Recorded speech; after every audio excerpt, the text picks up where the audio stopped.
Sans Podcast, Satra Dirsa Nimbrung Santai. Hai semuanya, gimana nih kabar kalian? Semoga kalian sehat-sehat selalu ya. Kali ini kita kembali dengan episode yang sangat spesial. Nah, sebenarnya apa sih yang bikin spesial itu? Hostnya kali ya? Bukan dong. Nah, izinin aku buat kenalin diri aku dulu. Perkenalkan, aku Keiko Revasti selaku host untuk acara Sans Podcast kali ini. Nah, di Sans Podcast kali ini kita akan membahas mengenai pendidikan di era new normal. Tentunya kita juga akan sharing-sharing seputar sistem pendidikan yang sudah diterapkan di SMA Negeri 10 Malang. Ya, nggak usah lama-lama lagi ya. Mari kita sambut bintang tamu spesial kita pada hari ini. Orangnya spesial, episodenya pun spesial. Ini dia Bapak Agus Eko Suryanto. Tepuk tangannya dulu dong. Kok gitu ya? Wah. Assalamualaikum Nyai. Waalaikumsalam. Nah, Oke. ini dia bintang tamu kita yang sangat spesial pada hari ini. Sangat-sangat ya. Sangat Nyai. Oke. Beliau ini lebih akrab dengan panggilan Nyai. Dengan nama lengkap? Nama lengkap asli saya? Iya. Oke. Nama lengkap asli saya namanya adalah Agus Eko Suryanto. Tapi untuk nama panggung sebagai seorang seniman namanya adalah Nyai Roro Dadak Purwo. Sebenarnya apa sih Nyai arti dari Nyai Roro Dadak Purwo itu? Sebenarnya kalau Nyai Roro itu adalah sebutan dari masyarakat ya, karena sering memanggil nama Nyai, nama Roro dan sebagainya. Tapi nama panggung sebenarnya Dadak Purwo itu. Dadak Purwo itu berasal dari nama atau tempat wilayah saya dilahirkan, kayak gitu. Keren banget sih. Nah, kebetulan juga Nyai ini merupakan guru pengajar di beberapa di mana Nyai? Guru pengajar di mana aja? Kebetulan saat ini masih mengajar di sekolah swasta di Malang dan salah satunya juga di sini di SMA Negeri 10 Malang. Keren gitu. banget. Ini asetnya SMA Negeri 10 Malang. Keren Aset banget. ya. Banyak banget guys prestasinya Nyai ini. Orangnya juga keren banget. Oke Nyai, sampai lupa nanya. Apa? Gimana Nyai kabarnya hari ini? Kabar hari ini alhamdulillah baik banget karena kita sudah mulai kegiatan mengajar di sekolah pun juga sudah mulai masuk separuh-separuh kan, siswa sudah mulai masuk separuh, 50% sudah berada di kelas, 50% berada di rumah, sehingga kita sudah mulai menuju aktivitas atau kegiatan untuk menuju normal, kira-kira seperti itu. Oke, jadi Nyai ini kan nggak cuman berkarir di bidang entertainment ya, Iya. melainkan Nyai juga berprofesi sebagai guru. Nah sebenarnya apa sih yang menarik Nyai buat menggeluti dua bidang itu? Oke, kalau dibilang entertainment mungkin apa ya? Karena penari itu termasuk entertainment juga, tetapi karena memang di dunia menurut banyak pandangan orang entertainment gitu ya. Tapi kalau saya lebih suka di seniman sebagai seorang penari, dan itu pun saya berusaha untuk menyeimbangkan diri sebenarnya. Kalau ngajar di sekolah berarti saya berperan sebagai seorang guru, Nyai seorang guru. Biasanya anak-anak manggilnya juga Nyai kan. Anak-anak lebih senang manggil Nyai dan lebih nyaman aja karena telinga ini sudah sering dipanggil Nyai. Karena di luar pun juga lebih sering seperti itu. Jadi memang porsinya juga harus berimbang antara saya sebagai seorang seniman dan saya sebagai seorang pengajar tentunya, sehingga saya harus menjadi dua sosok yang berbeda. Ketika menjadi seniman, ya ini wujud seniman. Tapi ketika di sekolah nggak mungkin seperti ini kan, saya ngajar di sekolah nggak mungkin seperti ini. Sehingga saya pun juga harus membagi peran saya sebagai seorang pengajar dan sebagai seorang penari, sebagai seorang seniman itu. Kira-kira seperti itu. Nah, sekarang saya mau tanya kepada Nyai sebagai guru ya, profesinya sebagai guru. Menurut Nyai, sistem pendidikan yang udah diterapin di SMA Negeri 10 Malang ini sudah fleksibel atau belum selama pandemi ini?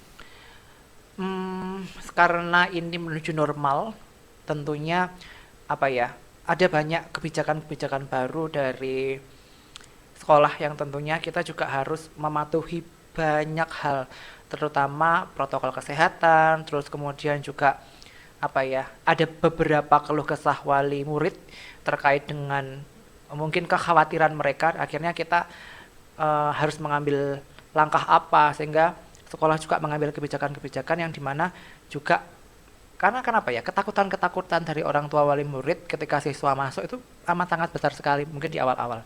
Tapi ketika sekarang sudah mau beranjak berapa bulan ini ya? 3 bulan ya. 3 bulan ini ketika pandemi sudah mulai berkurang banyak sekali dan siswa sudah diizinkan 50% masuk di sekolah, 50% masih di rumah dan lain sebagainya. Tetapi sampai sekarang pun masih ada beberapa siswa yang oleh orang tuanya belum boleh ya, belum boleh untuk ke sekolah juga karena mungkin masih ada ketakutan-ketakutan itu sehingga kefleksibelan itu pun sebenarnya bisa dikatakan apa terlalu fleksibel atau enggak, sebenarnya apa ya, tergantung ini aja sih, tergantung kita menyikapinya aja kalau menurut saya. Nah, gimana sih inovasi yang Nyai buat di kelas sehingga pembelajarannya itu bisa beda sama yang lain? Oke, jadi di SMA Negeri 10 Malang ini karena memang di KD dan KD yang ada di Silabus itu sebenarnya kita kembangkan sendiri kan, kalau namanya seni itu kita bisa memilih dan sebagainya. Sehingga di SMA 10 itu kalau yang saya terapkan, satu semester itu kita fokus materi, seandainya materi tari gitu ya. Materi tari dari awal mulai apresiasi sampai teori-teori, dan di akhir semester itu nanti kita ada penilaian karya tari. Jadi anak-anak mulai dari mereka mempelajari etnik lokal daerah masing-masing daerah sampai mereka itu membuat karya tari di hasil akhir, sehingga di akhir semester mereka penilaian karya tari kayak gitu. Lah, sebenarnya inovasi yang saya terapkan di sekolah ini atau di SMA 10 itu, ini pun pernah saya gadang-gadang di kegiatan waktu itu saya di Jogja itu tahun 2019 itu ada PPG, kebetulan PPG teman-teman saya itu satu Indonesia, sehingga saya memberikan solusi kepada teman-teman bagaimana agar mata pelajaran seni ini bisa berkolaborasi dengan mata pelajaran yang lain kayak gitu. Oke, mungkin saya mau tanya, boleh ya? Boleh banget dong, Nyai. Mungkin tanya sebagai seorang guru di sekolah nih, kira-kira apa ya, selama pandemi atau mungkin kita menuju normal nih kegiatan atau sekolah yang sudah mulai dilakukan sekarang, mewakili seluruh siswa yang ada di SMA Negeri Semarang, kira-kira gimana nih selama beberapa bulan kita mulai masuk ini kira-kira?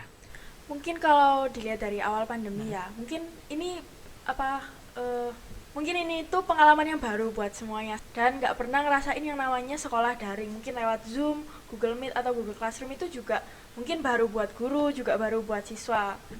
Nah, buat apa ya, kesannya mungkin selama setengah-setengah mungkin ya ini ya istilahnya, 50% daring, 50% luring ini juga baru buat kita karena kan sebelumnya kita juga masuk kelas itu biasanya penuh kelasnya, kok ini tiba-tiba tinggal setengah. Terus pembelajarannya juga kan kadang kalau misal harus diterangin bareng-bareng kan, jadi kita meskipun di sekolah kan tetap harus ikut Zoom atau Meet gitu kan. Ya itu juga pengalaman yang baru. Canggung nggak pertama kali ketemu dengan teman-temannya? Kalau canggung pasti canggung ya, kan secara kita biasanya ini tatapan biasanya ketemu lewat layar aja, cuman kelihatan oh ini setengah badannya, cuman kelihatan oh ini anaknya. Tapi kalau ketemu langsung kan kita bisa ngeliat oh ternyata anaknya seperti ini. Gitu. Wah, nggak terasa ya Nyai, kita udah lama ngobrol-ngobrol di podcast episode kali ini.